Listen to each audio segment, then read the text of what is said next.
On today's segment, we're going to talk about farming. Yeah, me, farming. Grew up a city boy, know nothing about it, but I've got somebody on that's going to be a real specialist. So for those of you who don't know too much about farming, stay tuned.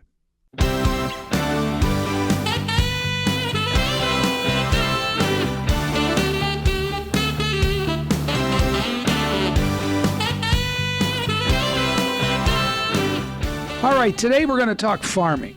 And why am I doing this? Well, I'm starting to do more and more work with farm families, and I'm learning a lot, and I have some fun. I'm having some fun working with a family in central Nebraska that has a nice farming operation. And there's a guy that runs this farm that he just seems so doggone interesting. I felt like I needed to have him on the podcast. So with me today is Cale Carlson. Welcome to the show, Cale. Good afternoon, Dave. I'm here as a Nebraska irrigated farmer, and I'd love to be your guide into when you the world say of farming. Irrigated, does that mean you took a shower? That's not. That means you're clean and that means fresh. I have to purchase my rain. I don't always shower, but I do make sure my crops always get water. They get water. So what percentage of your year do you get the water you need versus needing to pump? In 2025, we got a high percentage of rain, but in years past, like 2012, we got zero rain. So it ebbs and flows. Never know what I'm going to get, but I like to have that insurance policy. Are you that farmer that everybody's complaining about invading the aquifer and running it dry? Is that you? It's possibly me, but I've actually done a better job. We have one well on test that's been on test for the last 60 years, and we are now, my aquifer, the Ogallala aquifer in my area, is higher now than it was in 1953. So I would like to think, out of here. Not like to think that That's I'm doing cool. a pretty good job in stewardship with irrigation management. Okay, so I got to ask you a question for you city folk that don't understand what it takes to farm. What kind of money do you have in a central pivot? Over $100,000 typically. So in one irrigated system. You have one system that's $100,000, and that serves how many acres? 140, 150 one acres. serves 150 acres. Now, how do you finance the purchase of something like that? Well, you wait to upgrade in the good years, but otherwise, a lot of times what we're using is buying older, used pivots, used models, and doing a lot of work to keep up with them in maintenance. Who sells a used one? Is there a lot? Is there a lot of guys do, and when they're trading up to a new one? Yeah, private farmers will sell them privately, but a lot of pivot service guys will have an influx when they buy a used one off a farmer and put up a new one. They'll have a used one for sale. And that's the way to do it. Yes. Okay. So how many acres of ground do you have to actually be able to make money farming? Ooh, difficult question. How much cash are you starting with? A good size farm. I mean, if you own all of your land, 500 to 800 acres, you can make that work with. But I mean, if you got central pivots, I mean, that's big money. I mean, you could have $500,000 in systems, right? I mean, irrigation systems. Oh, for sure. Yeah. And then the other side of that is insuring those pivots. We have a lot of storms come through Nebraska from time to time. And, from 2014 to 2019, there were some monster ones that came right through the irrigated valley and took a lot out. So we've had actually a lot of insurance companies that will no longer insure my pivot. Oh, wow. So we could always go back to gravity irrigation or subsurface drip irrigation. We have a lot of other options out there. The aquifer is a beautiful, wonderful resource in Nebraska to help create and grow the corn and soybean and a lot of other crops economy. So it's a huge blessing, huge asset, and natural resource to us to have. When I'm driving down the highway, I see you guys out in the field with these massive tractors. Mm-hmm. And, I mean, those things look pretty darn cool.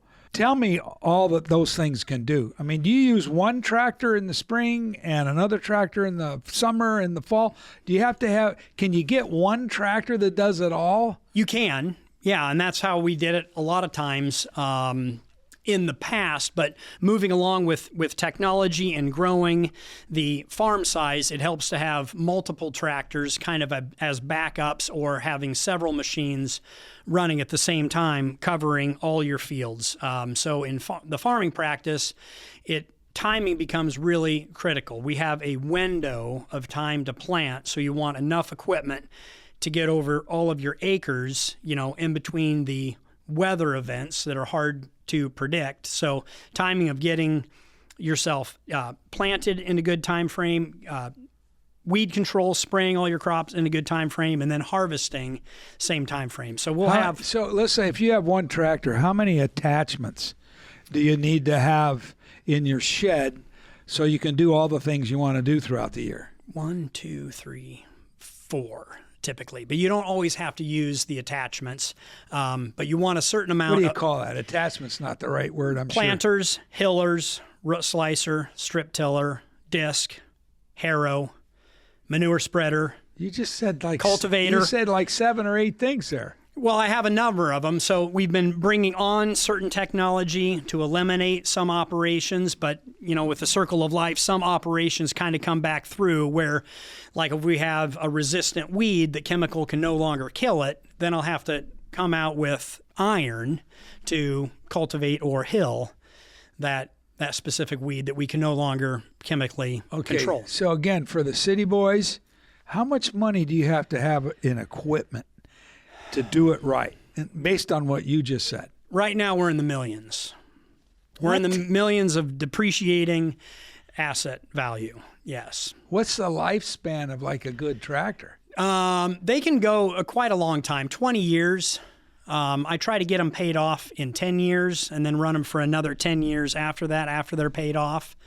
But yeah, it can still have, with proper maintenance and taking care of your equipment, they can really last a long time. That's why I'm a big fan of right to repair as well too, so I can do as many of these things as possible. Okay, who makes the best tractor? I'm going to say John Deere. I'm going to green. Oh, yeah, come on. I'm a green. Right now, I would say John Deere. Do you have the John Deere tattoo? I do not have a John Deere tattoo. What about Case IH? What else is out there? Case IH, you got a lot of foreign companies, Fendt, Agco, Caterpillar, Lexion. Oh, yeah. So why is John Deere the best? That's what we've had on the farm most years, and so trading in tractors is just easy to kind of stay in that brand. They've come a long way with their technology, so we just kind of had that brand. I've run several different other tractors. I'm an equipment guy, so I like all pieces of equipment, all types of brands. When it comes to combine, I'm a Case guy. You're a Case guy for combine? Yes, yeah. Okay. Yeah, 100%. Well, I got a John Deere. You do? Yeah. How big? It's a 780. It's a real big shot. I bet you don't have a 780. Okay, I do not have a 780. Yeah.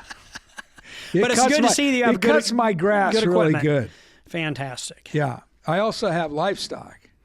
How many? Dog. Okay. And I have voles and moles in my backyard. Do you have voles and moles on your property? We do up at the cabin, yes. How do you kill them? I'd have to defer to my lawn and maintenance wife to take care of them. The lawn and maintenance supervisor? Okay, I'm just playing with you. Well, I haven't done it. You can blow them up. There's several unique ways. I saw Bill Murray in Caddyshack, and I've always thought about blowing them up, but those doggone things. Yeah, I'm having poison, the worst time. gas. I haven't done it myself, but I've seen videos online of unique ways of controlling pests and varmints. Okay. Cats. Do you have wild cats? We have a few wild cats at the farm. They're wonderful mousers. Well, that's what I was wondering, if you could train a cat to go after a vole, maybe. I don't know. I haven't That's done okay. that. We do have prairie dogs, but again, You better not be killing prairie dogs, because my wife thinks they're cute. Okay, we'll just stop the conversation there. We don't have prairie dogs, gophers. Ground squirrels. Okay. Nasty little buggers. And where I live is right next to the pasture, and they do terrible damage to my own personal lawn and to the pasture. So they are a pest that we like to get rid of, and that's where my dogs come in, and my cats. Do? I have 2 dogs, Will 2 the cats. dogs hunt them? Oh, 100%. Yeah. Are they any special kind of dog? No, 2 Labradors. Labradors? Yeah. Oh, how about that? Yeah. Wonderful farm dogs. Okay, so talk to me a little bit about making sure the ground is fertile. When I talked to you the other day, and you were on one of your tractors, and you were making sure you went through the ground and tilled it up in a certain way because you were in beans, right? Yes. And you're going to go to corn. Yep. So what's the importance of doing all that? Yeah, so soil fertility and soil health is very, very important to me, just as important as the water beneath our feet to raise my family and to also grow a crop. What I do as a farmer in the soil is very, very vital. I'm very careful and cautious on the ingredients that I put into the soil, how I treat the soil and maintain it, because my goal and job is to make a living off of it. Now, Yeah, you screw that up, you're out of business. You're out of business, but also it would be my intent to pass this soil down to the generations, either my kids, my grandkids, or the next person that's farming my ground. I want to leave it, like a lot of things, in better shape than I found it. And we found a lot of new and unique things to do with technology that allows me to do that. So Now, a very important structure. What would you say to the environmentalists that basically go out there and say, these stinking farmers, they're just putting all these chemicals on the ground and they're ruining it, and the corn we're eating is all poisoned now, and as they go protest Trump at the same time? Yeah, for sure. And I can appreciate that attitude because I myself am probably the biggest environmental activist on my own farm, because I know what we've done in the past of history with Grandpa and Dad, and then I've seen what I've done with Dad and now by myself. Being stewards of the land is the most important thing for me. So I'm the biggest activist on my farm because I've seen what was done. I'm seeing what I'm doing now. I see that it's environmentally and economically sustainable with what I'm doing now, and looking into the future, we're tweaking and fine-tuning different technologies and different ways to grow a crop to feed and fuel the world and keep it replicable and sustainable for, like I said, future generations. Well, you're not going to put something on your ground that's going to give you cancer, and you're not going to put something on the ground that's going to make your kids have cancer. I mean, that's I mean, you could go back 70 years, and some of the stuff those guys were doing, I mean, it was harmful to them even physically, wasn't it? Yeah, for sure. And we've learned from that, and we're learning as we go along now, trying to take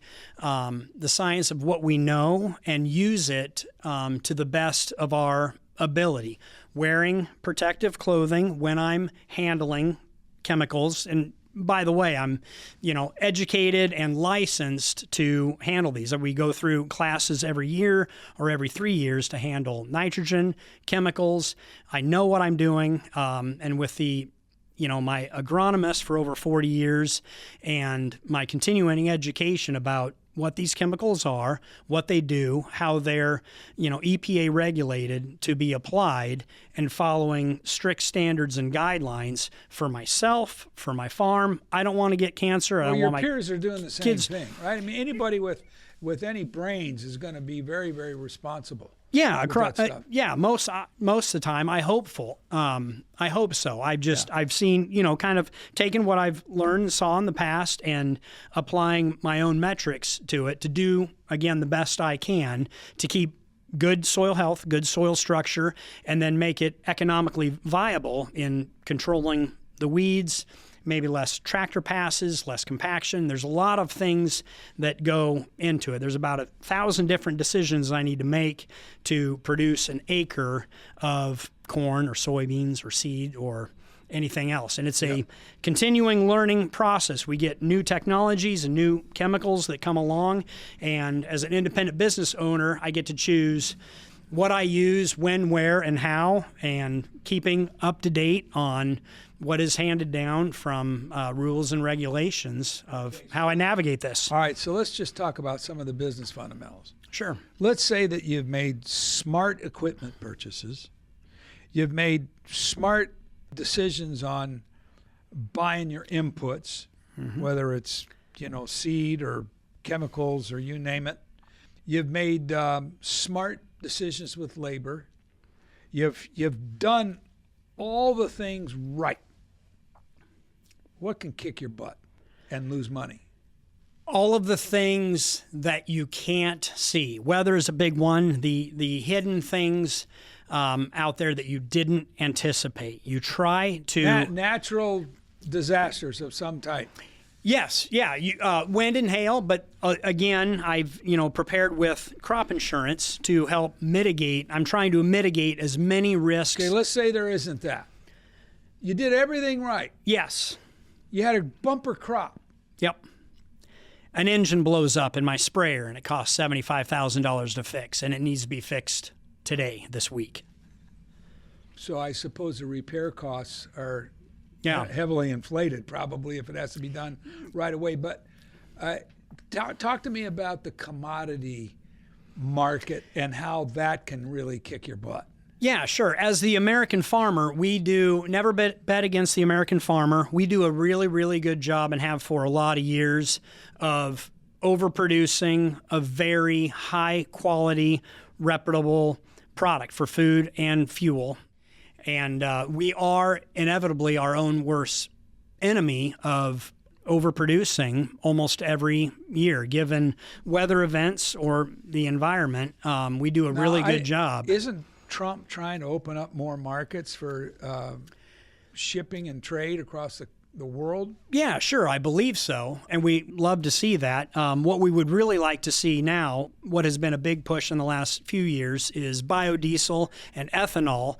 And so there's a lot of things that the government... I know the governor is really working on trying to make sure we've got more and more opportunity for that. Doing a fantastic job. We haven't had a new farm bill since 2018, and so they just kind of keep revisiting that farm bill. Instead of a new farm bill, we're just kind of going off 2018 farm bill. So for, again, city boys that don't know anything about it, what is the issue with the price of corn? I mean, give everybody an idea of the volatility. Yeah, pretty much oversupply around the world. Whether you like it or not, we are in a global environment of all commodities and products in trade. We have very stiff competition in South America with Brazil and Argentina.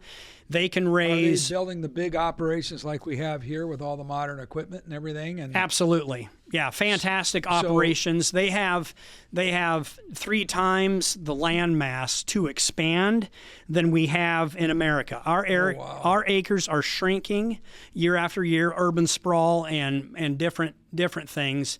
But what I've realized, America used to be the lowest cost producer. We no longer have that anymore.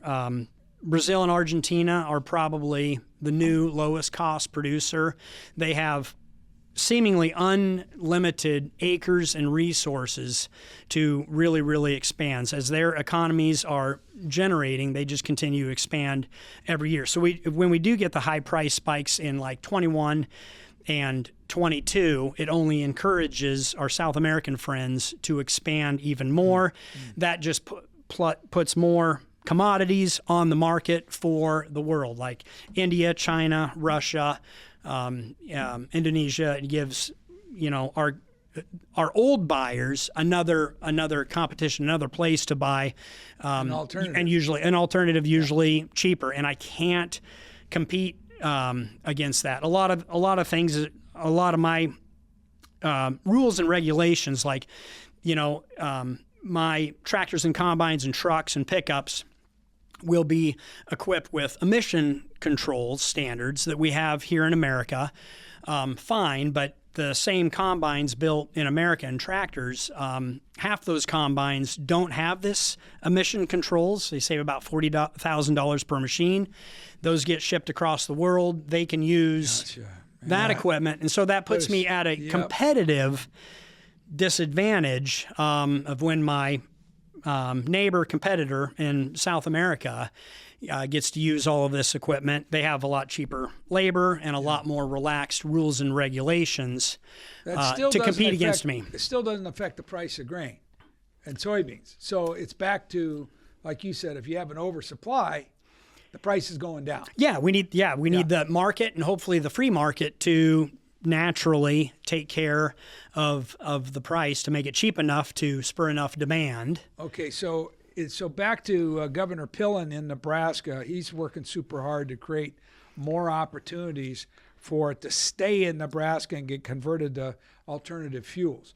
Now, out of a 10-year period of time, how many years in the 10 years are years where you can pretty much bank on the fact that you're going to have good prices and you're going to be able to make money, and how many years are a doggone challenge because prices are going to drop?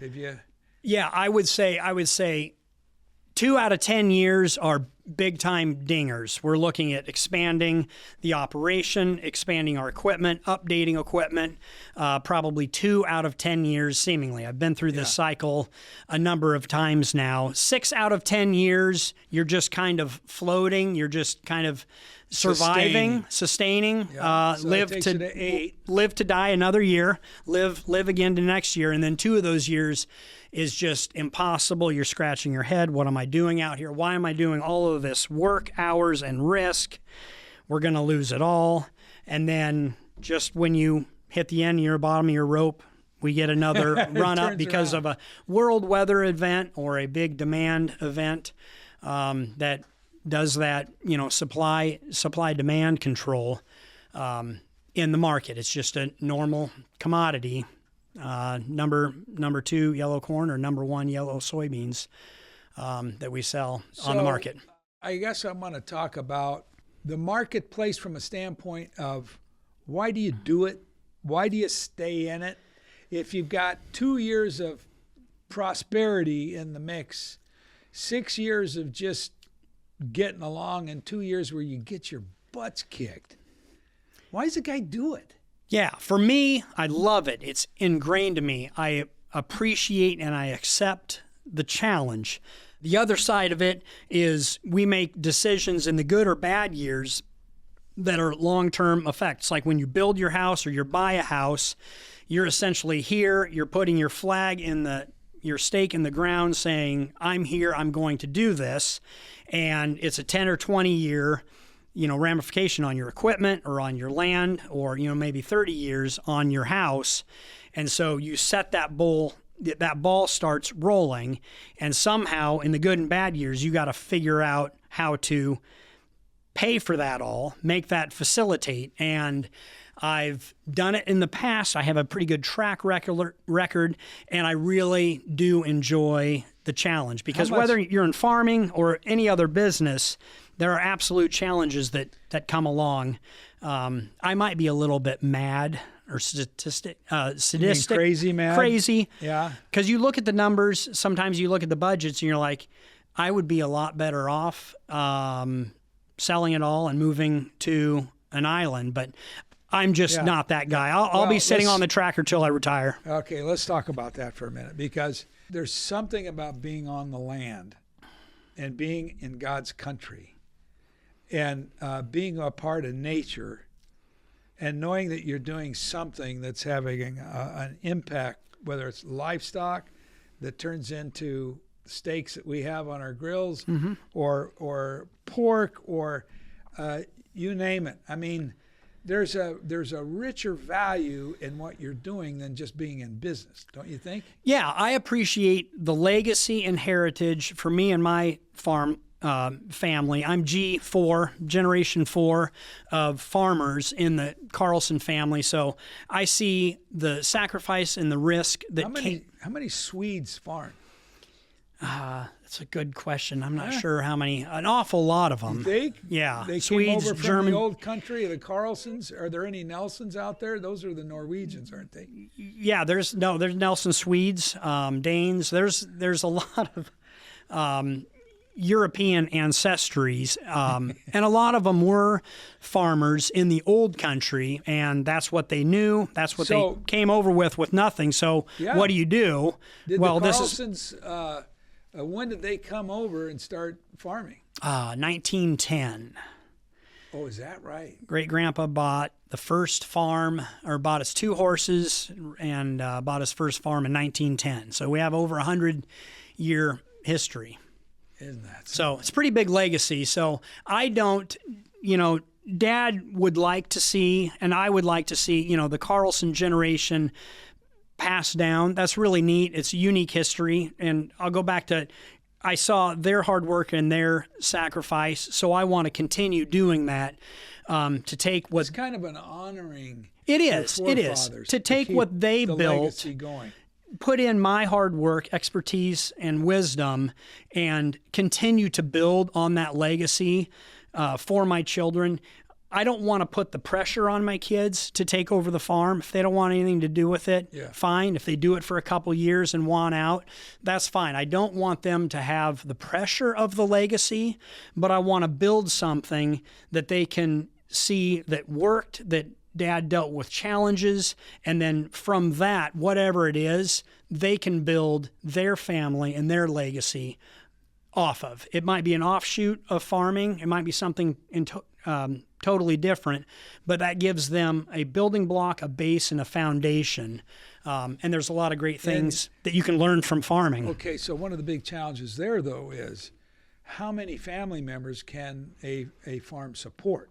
That's right? a good question. I mean, you get to a point where you can't bring your kids in because you don't have the cash to cover everybody's payroll. That's right. You almost certainly always have the workload, so everybody can be busy, but can you financially support everybody? That's a great question. That's probably a great question for a lot of small business, that a lot of small businesses face. How do we expand the operation or deviate, do different things like inside of the operation that allow us to work on the operation, but then spin off other businesses. So like in farming, it could be dirt work, construction, trucking. There's several things that you can do part-time that give you access to the farm, that you can build inside out of the farm, or any other business. You could go to work full-time for somebody else, but in planting and harvest, you could go out and work part-time on the farm, right? Yes. I mean, as long as you got an employer that understands that you're going to have to take a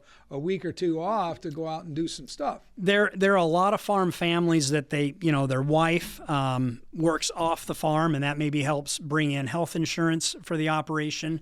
And there's a lot of operations that kids go off to school, or they have another job, a real job in the business sector, and they'll take 2 weeks off, paid time leave, and they come help Dad or Grandpa in the planter, or they come help during harvest. And so they kind of schedule their business workload or their paid time off or just their vacation because, yes, I get to go out to the farm, run the machinery.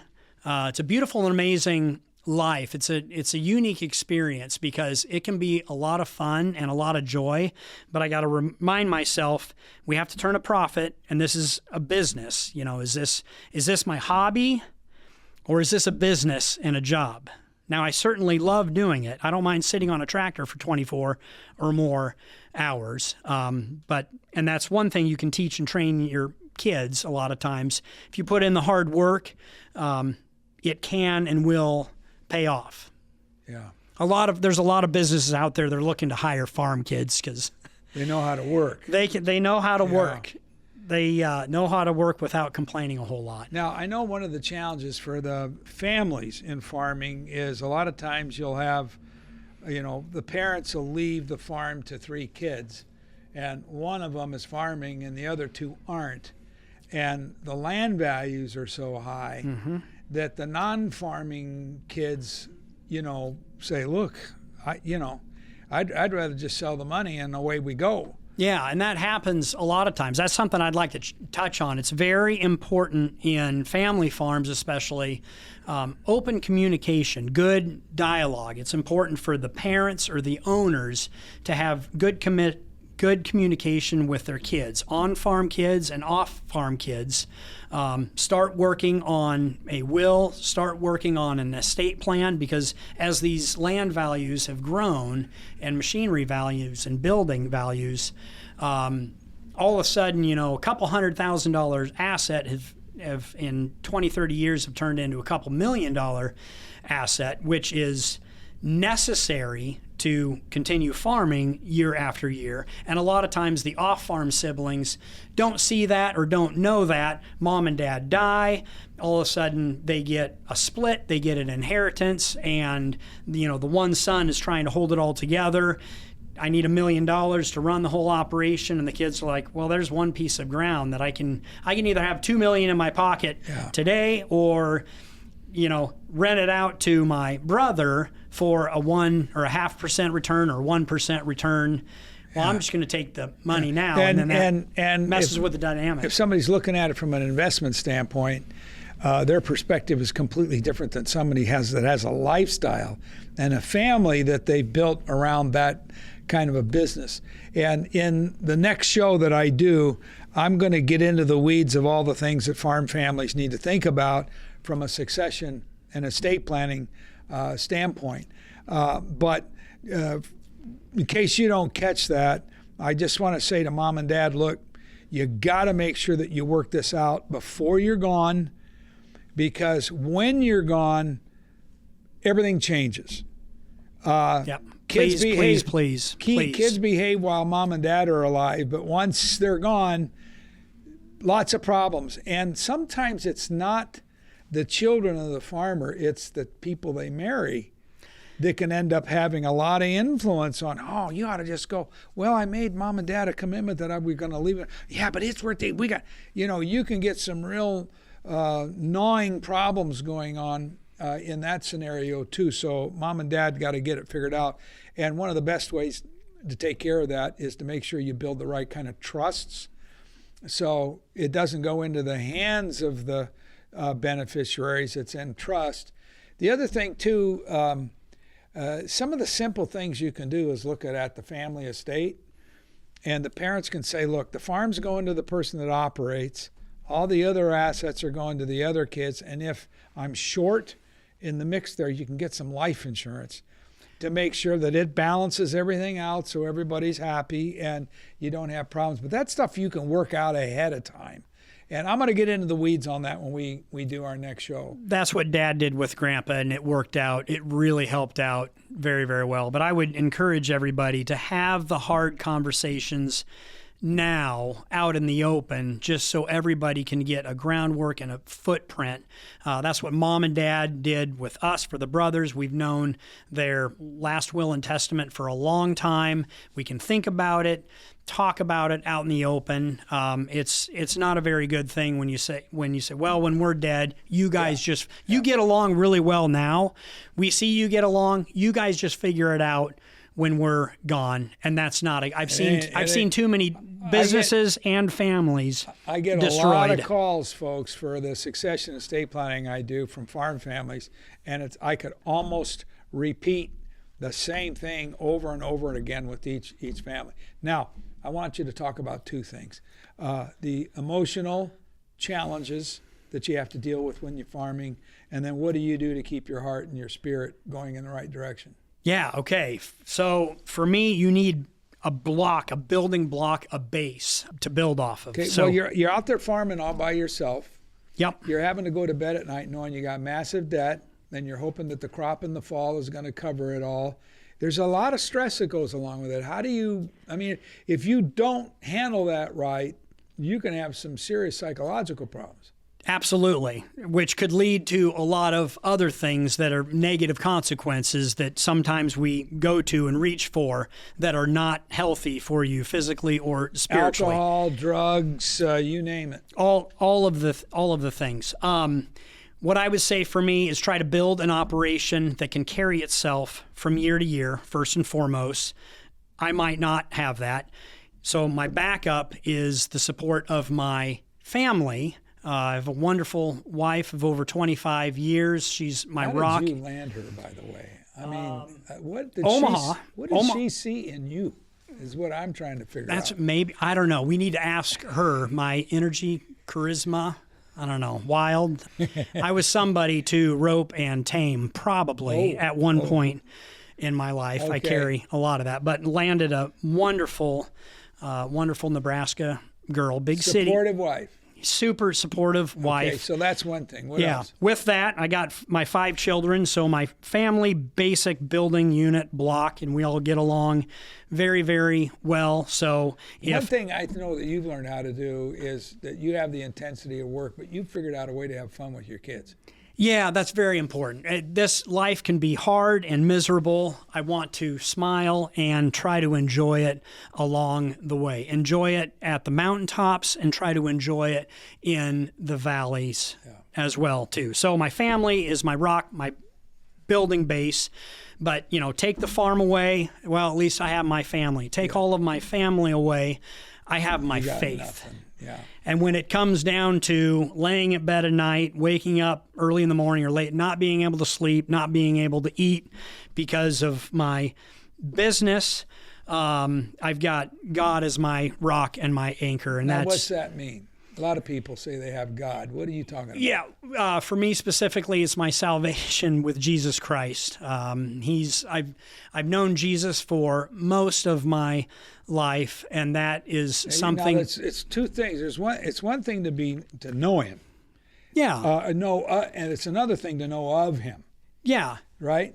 So Yeah. what if you know Christ? What does that mean? He's in my heart. He resides in here. Everything that comes, hopefully, everything that comes out of Cale's, the way I speak, talk, treat other people is my salvation in Christ in my heart, and hopefully that flows out of Cale. Well, the Holy Spirit can give you supernatural peace.